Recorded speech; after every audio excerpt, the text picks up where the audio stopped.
The letter sat on the hall table, crooked under the weight of a coupon book and last week's flyer from the garden center. I wouldn't have noticed it at all if I hadn't been looking for the tea catalog, but there it was, my name, written in the curling, deliberate hand I hadn't seen in over 20 years. James's handwriting. "Don't bother with that one, Mom," David said without glancing up from his phone. "Just junk mail. Probably a credit offer or something." I didn't answer. I couldn't. My fingers hovered an inch above the envelope, trembling. The paper was thick, slightly yellowed with time. The corners were soft. It had been opened once, then resealed with clear tape that had gone cloudy. It had been touched. I stared at it, pulse fluttering like a moth in my throat. My name, Mary Ellen Caro, written exactly the way James used to write it, like it meant something, like I was more than a mailing address or a burden with a pillbox. I glanced at David.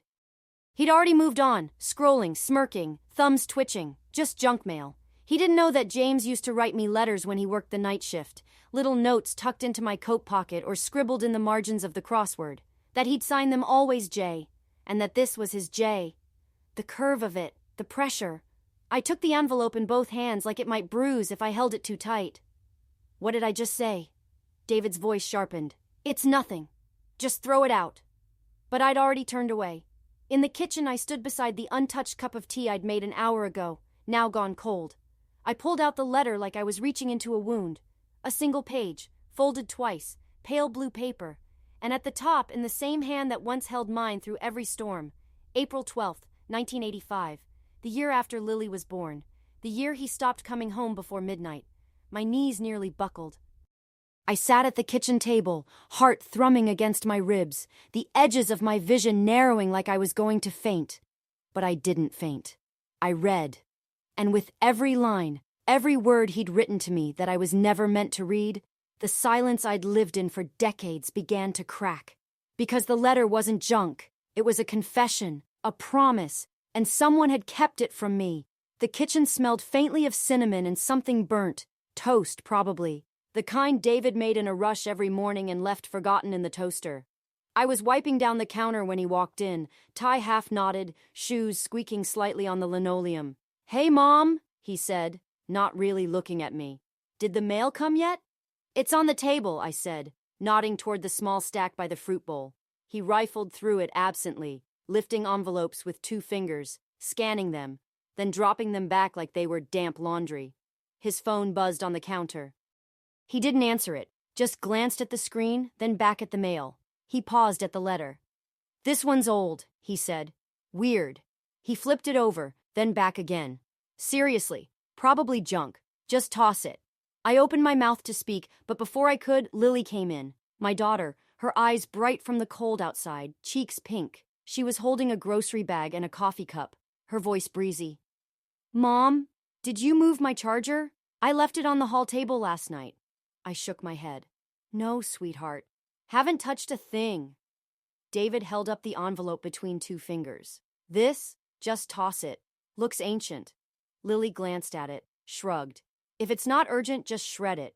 We're trying to stay on top of clutter, remember?" She was smiling, but her words prickled. Clutter. That's what it was to them.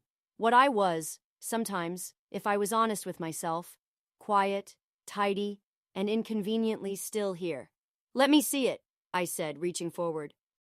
David hesitated, then handed it to me. "Seriously, it's probably nothing. Old tax thing, maybe. From Dad's boxes?" I nodded absently, fingers curling around the paper like it might vanish. The edges were soft with time. The tape glinted under the overhead light. "I'll take care of it," I murmured. Lily was already halfway up the stairs, calling behind her. "Don't forget we have Zoe's birthday next weekend. And Mom, please don't bring one of those candles that smells like church. They make Greg sneeze." My hands paused mid-fold over the envelope. A candle. The last one I gave her was vanilla and honey, her favorite once. David poured his coffee into a travel mug and snapped on the lid. "You need anything before I head out?" I wanted to say yes. I wanted to ask about the letter, about where it had come from, why it had my name on it in James's writing, why it had been opened and resealed, but I just smiled and said, "No, I'm fine." He kissed the air beside my cheek, a gesture more habit than affection, and left the mug from yesterday in the sink. The door shut with a soft finality. The kitchen was still again. I stood by the window, the envelope in my hand, the toaster ticking softly as it cooled. Outside, the frost was melting from the hedges, the lawn glittering wet and gray. Somewhere upstairs, Lily turned on music, something light and distant, a soundtrack for a life she was too busy to share. I looked down at the envelope. That familiar handwriting. The loop in the Y of Mary. The small tilt of the J.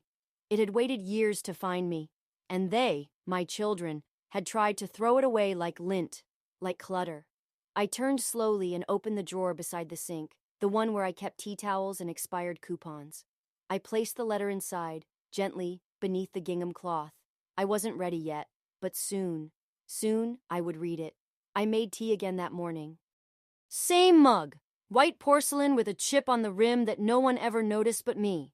Same flavor, Earl Grey, loose leaf, not the bags they prefer.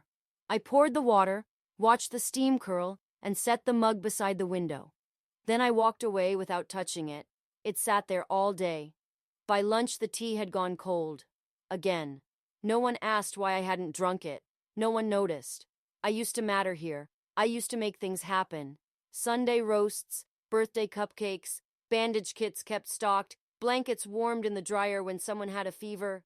Now, I move through the house like something left behind. I water the plants. I fluff the pillows. I refill the sugar jar, even though no one thanks me.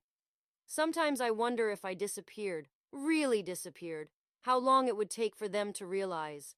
That cold mug sits like a witness. I rinse it out at dusk, silently, as if I'm erasing my own existence. Lily asked me last week not to cook dinner anymore. David and I are doing this new plan, she said brightly. Meal prep, healthy stuff, we've got it covered. The words were sweet but final, like a polite layoff. That night I'd already thawed chicken, already peeled carrots. I packed them away quietly, labeling the containers even though no one would read the dates. I don't mind being helpful, but I mind being forgotten. Yesterday, I folded a basket of towels. Lily passed by the laundry room without a glance, phone to her ear, laughing at something I wasn't invited to understand. Yeah, she's still here, she said, then lowered her voice. No, it's fine. She mostly keeps to herself. She. Like I wasn't just 6 feet away. Like I was an old cat, tolerated but unacknowledged. I stood there, hands buried in warm terry cloth, the echo of her words turning to fog in my head. Mostly keeps to herself. No one asked me to. I just adjusted. Bit by bit. Like a room you stop heating when the bills go too high. You don't notice the chill right away. You just start wearing thicker sweaters. This morning, I offered to pick up Zoe's art supplies from the store. David looked up from his laptop. It's okay, Mom. We ordered everything online. He smiled like it was kindness. Like he was saving me from effort. But I'd been looking forward to the outing, to the air, to feeling useful. So I nodded. Of course. Of course. In the hallway, the grocery list still hung on the board, my handwriting. But it had been crossed through and rewritten in Lily's. Tidy, more efficient. She used a marker I didn't like. Too thick, too loud on the paper. That night, I set the table with one too many forks. No one noticed. No one laughed or teased me like they would have once. David simply picked up the extra and put it back in the drawer without a word. Lily served dinner straight from the containers. No platters, no candles. We used to light a little votive on the table. Even for frozen pizza, James started that. Said every meal deserved ceremony. But I hadn't seen a flame in weeks. After dinner, I stood in the kitchen alone, rinsing dishes that weren't mine, scraping plates I hadn't served. My reflection wavered in the window glass, pale, softened by dusk and dishwater. For a moment, I didn't recognize her, just some old woman in someone else's home. The mug was still there, cold again, untouched. I lifted it. It had left a faint ring on the windowsill, a perfect circle, pale and ghostly. Like I'd been there. Once. But even that mark would fade. There was a winter once. I think it was 86, when the power went out for 2 days straight. We had just moved into the house on Elm Street, and Lily was barely walking. David had a cough that wouldn't quit, and James had been working double shifts at the plant. But that morning, I woke to the sound of laughter. Not television, not cartoons. Real laughter. Low and warm. James's laugh. It filled the kitchen like steam on a cold window. I padded down the hallway in my flannel robe, hair tied up in a knot. The floor was cold, but the smell hit me before I rounded the corner. Cinnamon toast, scorched just right. The scent of old heat and burnt sugar. He was there, my James, barefoot, hair mussed, a blanket draped over his shoulders like a cape. Lily sat in her high chair, eyes bright, nose running, two tiny teeth showing as she squealed at the spoon he waggled in her direction. David was at the table, slumped over a coloring book, red crayon in one hand, his other clutching the warm mug of cocoa James had made. And on the counter, waiting for me, was a cup of tea. My cup. The same white porcelain one, only newer than, whole, clean, still steaming. He looked up when I entered, that half grin on his face, the one that meant, I've got this. And he did. Couldn't let the queen sleep through the storm, he said. He kissed my temple and guided me to the table, his hand lingering on my shoulder as I sat. You boiled water on the grill? I asked, laughing, touched, and a little stunned. Don't ask how, he said, eyes twinkling. Just drink it while it's hot. And I did. I cradled that mug like it was the world. It wasn't just tea. It was him saying, you matter, even in the dark, especially then. That day, we all curled under one blanket in the living room. James lit candles and told stories that made the kids giggle. We played cards, ate peanut butter off spoons. The wind howled outside, but the house pulsed with something stronger than heat. It was full of small kindnesses and the rhythm of a family that still needed each other. That was the last winter before James started coming home late. Before the nights when dinner got cold waiting on him, before secrets began threading into the spaces between us. But that morning, that mug of tea, that was real. Now, decades later, I stand in the same kitchen. The cabinets have been repainted 3 times. The floor's been replaced. Even the refrigerator hums a new tune. But the mug still sits on the windowsill, cold again, faintly stained. I pick it up and hold it to my chest, like I used to, as if warmth might return by memory alone. Outside, the wind brushes the glass, gentle but distant. No laughter from the hallway. No footsteps running in footy pajamas. Just the dull shuffle of a house too quiet and too full of people who don't see me. I press the cup to my lips. It's empty now. And I remember. I remember what it felt like to be loved without hesitation. And somewhere deep in my chest, that memory glows like a coal that refuses to die out. It was a Thursday. The kind of gray, forgettable day that hides inside a calendar like a folded napkin. Rain tapped lightly at the windows. Not enough to be dramatic. Just persistent. Just there. I'd made soup. Not because anyone asked, but because something in me still reached for comfort when the weather turned. Chicken and wild rice, the way James liked it. The way David used to. They weren't due home for another hour, but the house always felt softer when something simmered on the stove. I set the table with quiet care. 3 bowls, 3 spoons, cloth napkins folded into soft triangles, just like I used to when the children were small and wanted everything to feel fancy. I even lit a candle, the small one from the back of the drawer. It smelled faintly of orange and cloves. Not too strong. I imagined Lily walking in, catching the scent, and smiling. And for a moment, I let myself imagine. Maybe tonight they'd notice. Maybe David would say, "Smells like home in here." Maybe Lily would linger after dinner, ask about James, about the letter. Maybe there'd be talk that wasn't all bills and errands and weekend plans I wasn't part of. I sat at the table, hands folded, the letter tucked carefully beneath the napkin at my place. Not to confront, not yet. Just to keep it near. A quiet reminder of something I hadn't let go. The front door opened. David stepped in first, damp from the rain, umbrella dripping on the mat. "Whew," he said, shaking his coat off. Traffic was a nightmare. Lily followed, already on her phone. "We should have taken the back road," she muttered, then added quickly, "Hey, Mom." As she passed through the kitchen toward the stairs, David paused. His eyes scanned the table. "Soup? I thought it might be nice," I said, trying not to sound eager. He smiled, distracted. "Thanks. I'll be down in a sec." I waited. The candle flickered. The soup steam rose and then faded. 10 minutes, 15, 20. When they returned, Lily carried a salad in a plastic bowl. Sorry, Mom, she said. I forgot we said we'd try that new thing tonight, the meal prep stuff. David rubbed his neck, avoiding my eyes. We've got chicken wraps upstairs. They go bad if we don't eat them. I looked down at the bowls. The ladle still sat in the pot. The rice now swollen, the broth too thick. Oh, I said. Lily saw the candle then. Her face softened.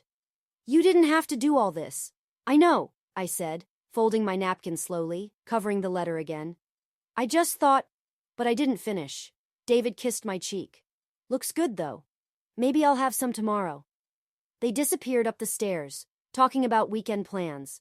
The house went still. I didn't cry. There wasn't even pain anymore. Just something looser. A tether gone slack.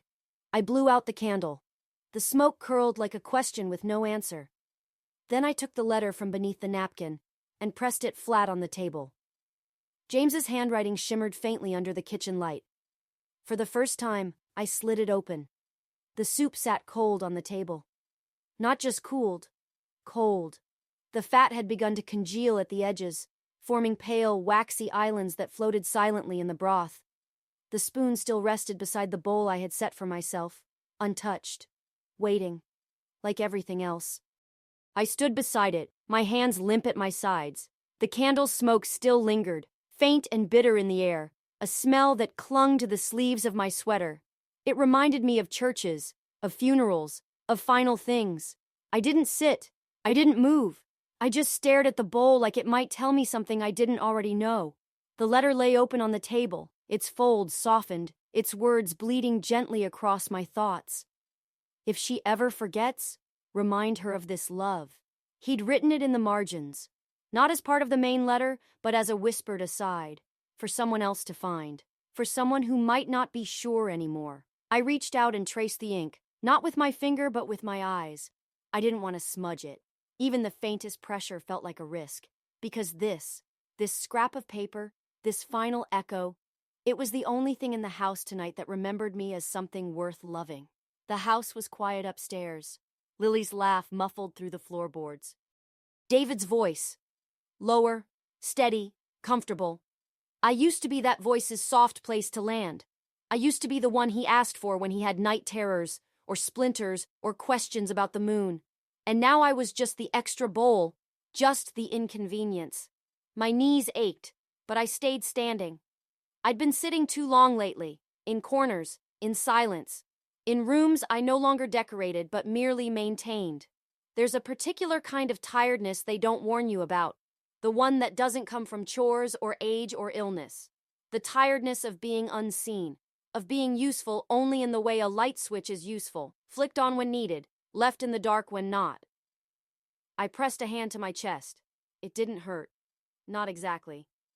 But it felt hollowed, like someone had reached inside and scooped something out. My eyes burned, but I didn't cry. I hadn't in years. I'd learned to swallow tears the way I swallowed silence, efficiently. The soup still sat there, cooling, congealing. I couldn't bring myself to eat it. Not because I wasn't hungry, but because it was too full of all the care no one wanted. I lifted the bowl, slowly, reverently, and carried it to the sink. I didn't dump it, not yet. I just let it rest there, in the stainless steel basin, the steam long since gone. A monument to effort left untouched. I looked around the kitchen. The clock ticked. The fridge hummed. The letter on the table fluttered slightly in the draft. And in that moment, I realized I wasn't mourning James anymore. Not just him. I was mourning me. The me that used to matter. The me who was invited, adored, depended upon not just for errands and casseroles, but for presence, for being. I opened the cabinet and pulled down the mug, that same white one, chipped now, older, faded. I poured water into it and placed it in the microwave. I didn't need tea. I didn't even want tea. I just needed to hold something warm. The mug warmed slowly in my hands. Not hot, just warm. Enough to settle into my palms like a heartbeat. The microwave had pinged a minute ago, but I'd left it sitting inside for a while, not ready to hold it. I'd stared at the small window as the light flickered off, watching condensation bead on the ceramic like dew on a tombstone.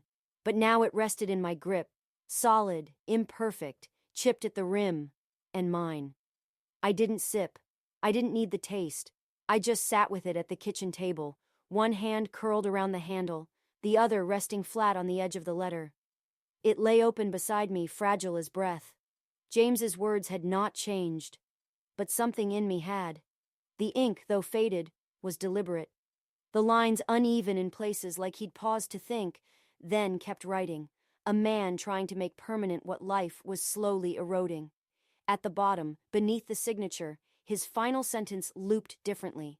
It wasn't just farewell, it was intention. If she ever forgets, remind her of this love. I read that line again. Not as a request to others, but to myself. If I ever forgot, if I let the cold tea, the missed dinners, the empty invitations and polite dismissals erase who I had been, who I was, then I was as much a part of my vanishing as they were. I took a breath. Shallow, at first, then fuller.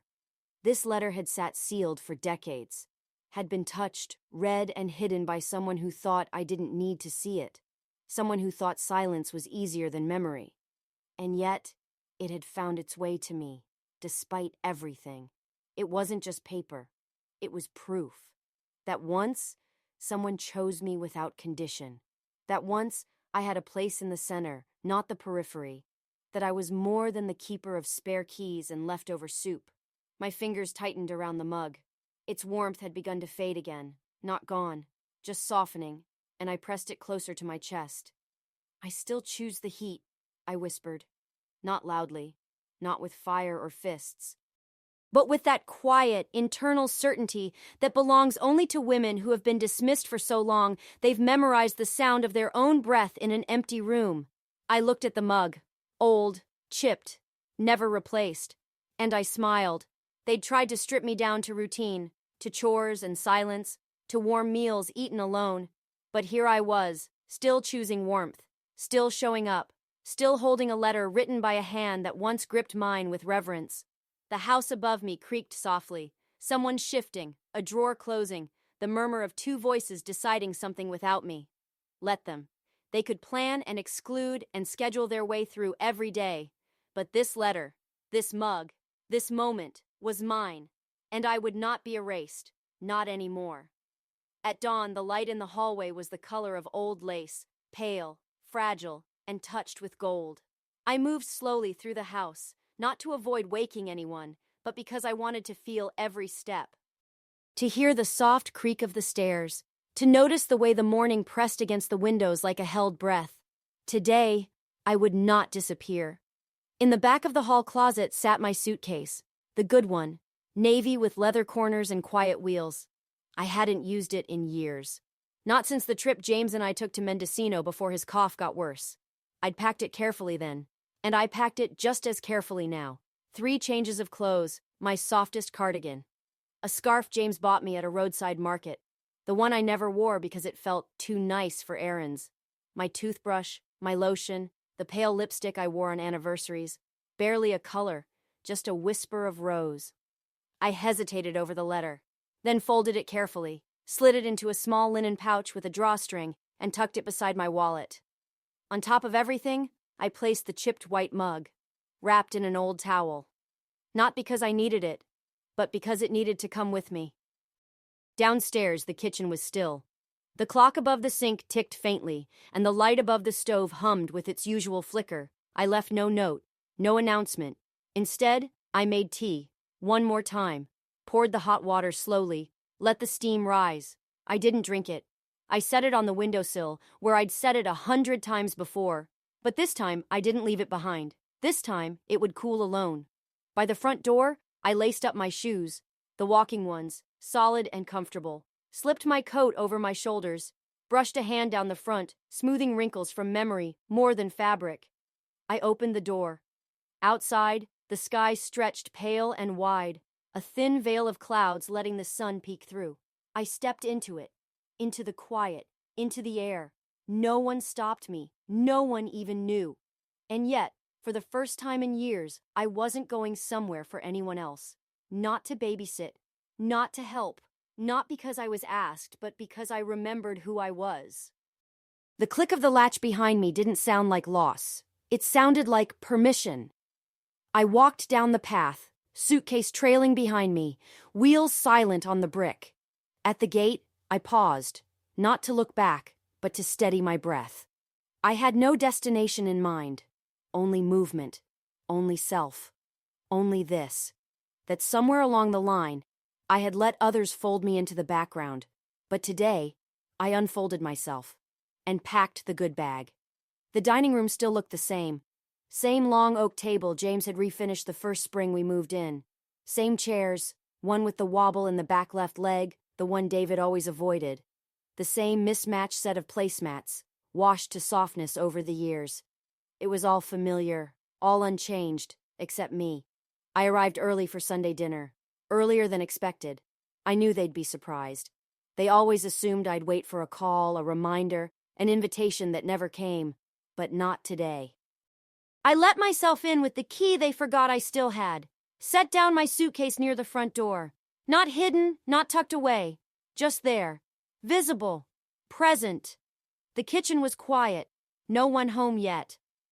I moved through the house like a guest in a museum of my own life, touched the photo frames on the mantel, straightened a pillow on the couch, paused at the hallway table where yesterday's mail sat in a careless pile. No space made for me, but I made space for myself.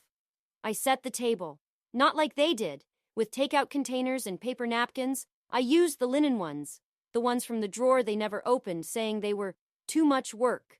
I laid them out carefully, smoothing the corners. Then, I took out the letter, folded once, the edges still soft, the ink still steady. James's hand steady and sure, even from the past. I didn't hide it, didn't hold it. I placed it in the center of the table. No words, no flourish. Just the truth, laid bare. A single white plate beneath it, like a frame. The chipped mug beside it, filled halfway with warm water. Not tea. Not a cry for attention. A monument. I sat down at my place, not the end of the table where they always nudged me, not the farthest chair, but the seat I used to take, the one closest to the window, where the light was softest in the evenings and James would reach for my hand when the kids weren't looking. I didn't say a word when they arrived. David blinked when he saw me, confused. "Mom?" Lily's mouth opened, then closed again. She glanced at the table, at the envelope, at the seat I'd taken. No one moved for a long, long moment, and I stayed seated. I didn't rise to greet them, to fuss or ask about their day, to retreat into the kitchen and make room. I let the silence do what words never could. Their eyes fell to the letter. They recognized it. I saw it. In Lily's flinch, in David's hand tightening on the back of the chair. But I didn't explain. I didn't ask. I had given them so many chances to speak, to remember, to see me. Now I was done explaining. The candle was lit, the soup reheated, the mug set beside the letter like a sentinel. Let them read. Let them remember. Let them sit in the presence of what they tried to forget. I folded my hands gently in my lap and waited. Not for apology, not even for recognition, but for the weight of my silence to settle into the room like a long overdue truth. They didn't speak at first. Lily stood near the counter, still holding her bag like she hadn't decided whether to stay or leave. David hovered in the doorway, his brow furrowed in that way he used to frown at math homework, puzzled, slightly defensive, and already wishing the page would turn itself. The letter sat in the middle of the table, still unopened since I placed it there, but humming with presence, a weight in paper form. I looked at them both, then down at the envelope. My hands didn't tremble, not this time. "I didn't ask for this letter," I said softly. "I didn't even know it existed." David opened his mouth, closed it. Lily stepped forward, then stopped herself. "I found it by accident. You told me it was junk." A pause. That word hung between us like dust caught in sunlight. "But it wasn't junk," I continued. "It was your father's handwriting, his words." I lifted the letter gently, unfolded it one last time, and began to read. My voice was quiet, not weak, just steady, like the low tide pulling away from a shore. "April 12th, 1985. Mary, my love." I glanced at them and their faces softened. The way people's expressions shift when someone begins to speak from the past. Not performative, just human. By the time you read this, I don't know what our days will look like. I don't know if I'll be working late again, or if you'll still fall asleep on the couch with the light on and a book in your lap. David looked down. Lily's bag slipped from her shoulder and landed softly on the floor. But I need you to remember something.